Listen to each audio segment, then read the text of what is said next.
IPL 2025 సీజన్లో Mumbai Indians ఆటగాడు Rohit శర్మను impact ప్లేయర్గానే తిప్పుతున్నారు.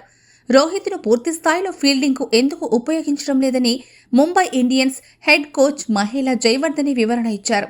రోహిత్ను impact సబ్గా ఉపయోగించాలనే నిర్ణయం సీజన్ ప్రారంభంలో తీసుకున్నది కాదని చెప్పారు. ఛాంపియన్స్ ట్రోఫీ సందర్భంగా రోహిత్ చిన్న గాయంతో బాధపడ్డాడని, అందుకే అతనిపై ఎక్కువ భారం మోపకూడదని అనుకున్నామని తెలిపారు. రోహిత్ శర్మ బ్యాటింగ్ ముంబై ఇండియన్స్ జట్టుకు అత్యంత ముఖ్యమని అన్నారు. జట్టులో చాలా మంది ఆటగాళ్లు బౌలింగ్, బ్యాటింగ్ రెండూ చేస్తున్నారని, కొన్ని మైదానాల్లో బౌండరీల వద్ద వేగంగా పరిగెత్తే ఫీల్డర్లు అవసరమని వివరించారు. రోహిత్ శర్మ ఇంపాక్ట్ ప్లేయర్గా ఆడుతున్నప్పటికీ జట్టు వ్యూహాల్లో అతని పాత్ర ఏమాత్రం తగ్గలేదని జయవర్ధనే తెలిపారు.